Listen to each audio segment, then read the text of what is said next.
ಎಲ್ರಿಗೂ ನಮಸ್ಕಾರ. Ranganatha handicraft works Bengaluru Kamakshi Palya ನಮ್ಮ ಅಂಗಡಿ ಇರೋದು ಧನಂಜಯ ಪ್ಯಾಲೇಸ್ ಸ್ಪೆಕ್ಟ್ರಿ ಸಿನಿಮಾ ಥಿಯೇಟ್ರ್ ಆಪೋಸಿಟ್. ಈಗ ಒಂದು ಪ್ರಭಾವಳಿ ನೋಡ್ತಾ ಇರ್ಬೋದು.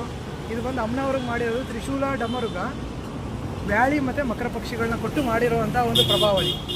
ಶೀಟ್ ಗೇಜು ಬಂದು 16 ಗೇಜ್ ಥಿಕ್ನೆಸ್, ಅಂದರೆ ಒಳ್ಳೆ ಥಿಕ್ನೆಸ್ ಗೇಜಲ್ಲಿ ಮಾಡಿರುವಂಥ ಪ್ರಭಾವಳಿ. ಮತ್ತು ಒಂದು ದೇವರಿಗೆ ಶಾಸ್ತ್ರೋಕ್ತವಾಗಿ ಹೇಗೆ ಪ್ರಭಾವಳಿ ಮಾಡಬೇಕು ಅನ್ನೋ ರೀತಿಯಲ್ಲಿ ಮಾಡಿರೋವಂಥದ್ದು. ಒಂದು ದೇವರ ಅಳತೆ ತಗೊಂಡು ಅಳತೆಗೆ ಎಲ್ಲಿ ಆರ್ಚ್ ಬಂದು ಕಟ್ಟಿಂಗ್ ಹೊಡಿಬೇಕು ಆ ಥರ ನೋಡಿಕೊಂಡು ಮಾಡಿರೋವಂಥದ್ದು. ವರ್ಕ್ಮ್ಯಾನ್ಶಿಪ್ ಎಲ್ಲ ನೀವು ನೋಡ್ತಾ ಇರ್ಬೋದು. ಸ್ಟ್ಯಾಂಡ್ ಸ್ಟ್ಯಾಂಡೆಲ್ಲ ಬಂದು SS ಸ್ಟ್ಯಾಂಡ್ಗಳು ಹಿಂದೇನೂ ಬಂದು, ಮತ್ತು ಈ ರಾಡ್ ಇದೆಯಲ್ಲ, ಈ ರಾಡು ರಿಮೂವಬಲ್ಲು ಅಡ್ಜಸ್ಟೇಬಲ್ ರಾಡು. ಬೇಕಾದರೆ ಹಾಕ್ಕೊಬೋದು, ಬೇಡ ಅಂದರೆ ತೆಗಿಬೋದು. ಈ ಹಿಂದೆ ತೆರೆ ಬಟ್ಟೆ ಬರುತ್ತಲ್ಲ, ತೆರೆ ಬಟ್ಟೆ ಬಿಡೋಕ್ಕೆ, ಇಲ್ಲ ಅಂದರೆ ಬೇಡ ಅಂದರೆ ತಕ್ಕೊಬೋದು. ಹೂವಿನ ದಿಂಡುಗಳು ಕಟ್ಕೊಳಕ್ಕೆ ಈ ಥರ ಕ್ಲ್ಯಾಂಪ್ಗಳು ಕೊಟ್ಟಿದ್ದೀವಿ, ಹಿಂದೆ 3 ರಾಡ್ಗಳು. ಅದಾದಮೇಲೆ ಒಂಬಾಳೆ ಚುಚ್ಚಕ್ಕೆ ಅಂತ ಅಂದ್ಬಿಟ್ಟು ಹಿಂದೆ ಒಂದು ರಾಡ್ ಕೊಟ್ಟಿದ್ದೀವಿ.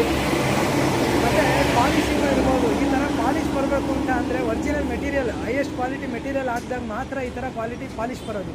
ಇದು ನಾಳೆ ದಿನ ತೊಳ್ಕೊಂಡ್ರೂ ಚೆನ್ನಾಗಿರುತ್ತೆ. ಈಗ ಕೆಲವೊಬ್ಬರು ಹೇಳ್ತಾ ಇರ್ತಾರೆ, ಈಗ 100 ವರ್ಷ ಗ್ಯಾರಂಟಿ, ಪರ್ಮನೆಂಟ್ ಲೈಫ್ ಲಾಂಗ್ ನಾನು ಗ್ಯಾರಂಟಿ ಕೊಟ್ಬಿಡ್ತೀನಿ ಅಂತ ಅಂದ್ಬಿಟ್ಟು. ಊದ್ಗಡ್ಡಿ ಹೊಗೆ, ಕರ್ಪೂರದ ಹೊಗೆ ಬಂದಾಗ ಪ್ರತಿಯೊಂದು ಯಾವುದೇ ಆದರೂ ಕಪ್ಪಾದೇ ಆಯ್ತಿದೆ. ಕಪ್ಪಾದಾಗ ಮತ್ತೆ ನೀವು ನ್ಯಾಚುರಲ್ ಉಪ್ಪು, ಹುಣಸೆಹಣ್ಣು, ಸೀಗೆಕಾಯಿ ಹಾಕಿ ತೊಳೆದ ಅಂದರೆ ಪಾಲಿಶ್ ಬಂದಾಗ ಅದು ಒರಿಜಿನಲ್ ಮೆಟೀರಿಯಲ್. ತೊಳೆದಾಗ ಪಾಲಿಶ್ ಬರ್ದಲ್ಲೇ ಕಪ್ಪಾಗಿ ಐತೆ ಅಂದರೆ ಅದು ಡೂಪ್ಲಿಕೇಟ್ ಮೆಟೀರಿಯಲ್ ಅಂತ ಅದೊಂದು ಅರ್ಥ ಮಾಡ್ಕೊಳ್ಳಿ.